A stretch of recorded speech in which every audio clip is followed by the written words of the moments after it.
Times நேயர்களுக்கு வணக்கம். நேற்று நம்பிக்கை வாக்கெடுப்புல அதிமுகவிலிருந்து பொதுச் செயலாளர் எடப்பாடி பழனிசாமி சொல்லியும் கொறடா கிருஷ்ணமூர்த்தி அவர்கள் சொல்லியும் இங்க தாவேகாவுக்கு ஆதரவா 25 எம்எல்ஏக்கள் ஆதரவை தெரிவிச்சாங்க. உடனே சட்டமன்றத்திலிருந்து வீட்டுக்கு வந்த பொதுச் செயலாளர் எடப்பாடி பழனிசாமி அதிரடியான உத்தரவை எடுத்து என்ன பண்ணாரு, எல்லாருடைய பதவியும் பறிக்கிறேன் அப்படின்னு சொல்லிட்டு சாட்டையை எடுத்து சுழட்டி அடிச்சிருக்கிறாரு. 15 பேருடைய பதவி அம்பேல் அப்படின்னு தான் பார்க்கணும். C V. Shanmugam, S P. Velumani, C. Vijayabaskar, M R. Vijayabaskar, Natham Viswanathan, Thangamani, K C. Veeramani போன்றவர்களுடைய சீனியர்களுடைய பதவிகள் பறிக்கப்பட்டிருக்கு. கட்சியிலிருந்து நீக்கப்படலை. அதை முதல்ல நம்ம என்ன பண்ணணும், உன்னிப்பா கவனிக்கணும். கட்சியிலிருந்து நீக்கப்படவும் மாட்டாங்க.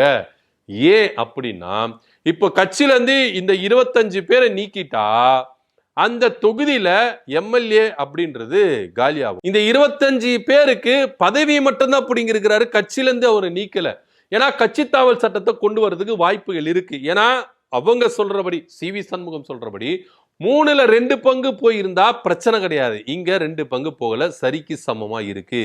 25 எம்எல்ஏக்கள் ஆதரவு நிலை, 22 எம்எல்ஏக்கள் எதிர்ப்பு நிலை. சோ இங்க பாதிக்கு பாதி தான் அப்படின்ற ஒரு கணக்குல தான் எடுத்துப்பாங்க. 2ல் 3 பங்கு போகல. சோ இதனால அதிமுக நினைச்சா, எடப்பாடி பழனிசாமி நினைச்சா இப்போ கட்சி தாவல் சட்டத்தை அவங்க மேல கொண்டு வரலாம்.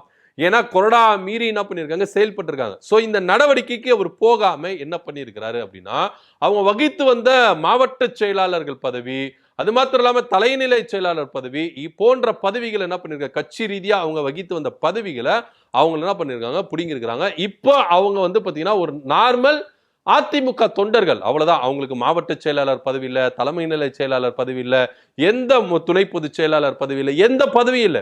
சாதாரண ஒரு அதிமுக தொண்டர்கள், அதிமுக பேட்ஜில் அவங்க இருக்கிறாங்க, அவ்வளவுதான் அப்படின்றதுல இங்க உறுதியா சொல்லப்படுது. ஏன் எடப்பாடி பழனிசாமி கட்சி தாவல் சட்டத்தை கொண்டு வர மாட்டேங்கிறாரு, ஏன் அவங்க எம்எல்ஏ பதவியை பறிக்க மாட்டேங்கிறாரு அப்படின்னா, அங்க எடப்பாடி பழனிசாமிக்கு ஒரு செக் இருக்குது. என்ன அப்படின்னு பாத்தீங்கன்னா, இப்ப அதிமுகவுக்கு 47 எம்எல்ஏக்கள் இருக்கிறாங்க. இந்த 47 எம்எல்ஏக்கள் தான் அதிமுகவுக்கு ஒரு ஸ்ட்ரென்த்தாவே இருக்குதுன்னு வச்சுக்கோங்களேன். மூன்றாவது ஒரு கட்சியா இருக்குது. தாவேகா, திமுக, அதிமுக அப்படின்ற மூன்றாவது கட்சியில் ஒரு இருக்கு. இந்த 25 பேரை டிஸ்மிஸ் பண்றாரு கொறடா உத்தரவின் பேர்ல சட்டப்பேரவை தலைவருக்கு. இந்த 25 பேர் மேலேயும் கட்சித்தாவல் சட்டத்தை கொண்டு வாங்க, இவங்க எம்எல்ஏக்கள் பதவி பறிக்கப்படுது அப்படின்னா, இந்த 25 தொகுதிகளுக்கும் இடைத்தேர்தல் நடக்கும். இடைத்தேர்தல் நடக்கும் பட்சத்தில் இந்த 25 தொகுதியில இவங்க நிப்பாங்களா அப்படின்றது ஒரு பெரிய டவுட்னு வச்சுக்கோங்களேன். அதுல தாவேகா உள்ளடி வேலைகள் பார்த்து அவங்க என்ன பண்ணலாம், தனக்கு மெஜாரிட்டியான இப்ப 106 சீட் இருக்குன்னு வச்சுக்கலாம். இந்த 106ஓட எங்களுக்கு ஒரு 12 எம்எல்ஏக்கள் விட்டு கொடுத்துருங்க, மீதி 13 எம்எல்ஏக்கள் நீங்க நில்லுங்க அப்படின்னு சொல்லிட்டா 12 எம்எல்ஏக்கள் வந்துட்டா மெஜாரிட்டியா தாவேகா உட்கார்ந்துரும். அதுக்கப்புறம் யாரோட உதவியும் தேவை கிடையாது. சோ இந்த மாதிரி தாவேகா பிளான் போடுறதுக்கு வாய்ப்புகள் இருக்கு. இது ஒண்ணு.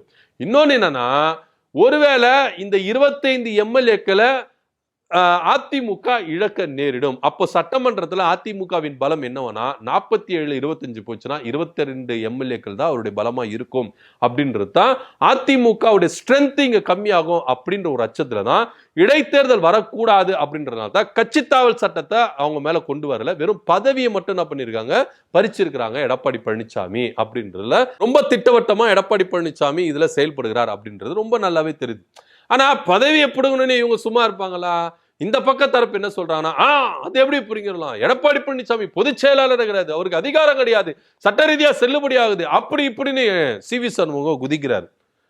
OPS, Sasikala, TTV Dhinakaran, K C. Palanisamy, Bangalore Pugazhendhi, இன்னும் மற்றும் பலர், இவங்க எல்லாருமே இவங்களுடைய பதவியை பறிக்கும் பொழுதும், இவங்களை கட்சியிலிருந்து நீக்கும் பொழுதும், இன்க்ளூடிங் செங்கோட்டையன், ஜே.சி.டி. பிரபாகரன், இவங்களுடைய பதவி எல்லாம் வைத்தியலிங்கம் முதற்கொண்டு நான் சொல்றேன், எல்லார் பதவியும் இங்க பறிக்கப்பட்டுச்சு.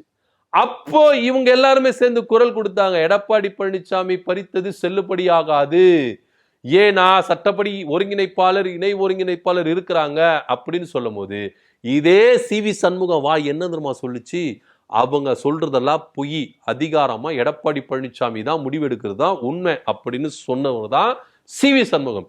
இன்னைக்கு ஓபிஎஸ், டிடிவி தினகரன், சசிகலா, வைத்தியலிங்கம், ஜே.சி.டி. பிரபாகரன், செங்கோட்டையனுக்கு நடந்த கதிதான் இன்னைக்கு சிவி சண்முகம், எஸ்பி வேலுமணி போன்றவர்களுக்கு நடக்குது. இன்னைக்கு இவங்க என்ன சொல்றாங்க?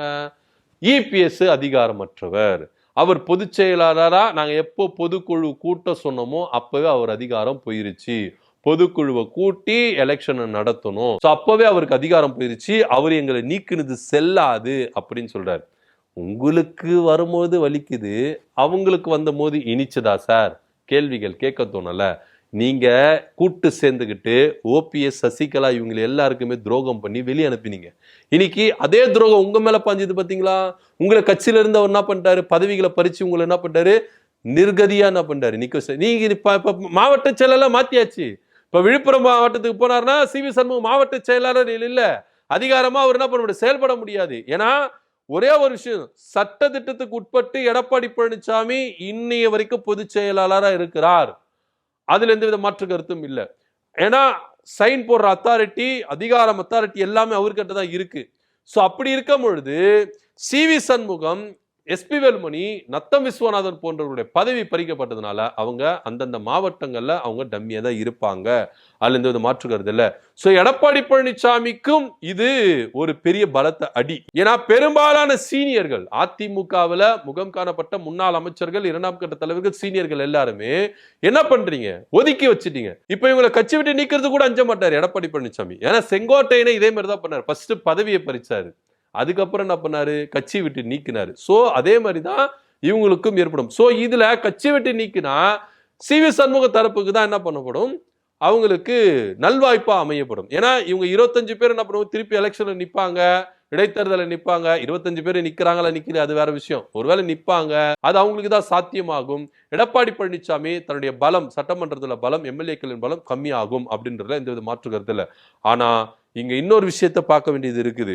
ஏன்னா ஒவ்வொரு மாவட்டங்களையும் சக்தி வாய்ந்த, பலம் வாய்ந்த தலைவர்களை நீங்க நீக்கிட்டா உங்க கட்சி அடுத்த கட்ட லெவலுக்கு என்னவாகும், எப்படி போகும் அப்படின்றது எல்லாத்தையும் நோட் பண்ற வேண்டிய ஒரு விஷயமா தான் இருக்கு. இதுல இந்த எம்எல்ஏக்கள் தான் இப்படி என்ன பண்றாங்க?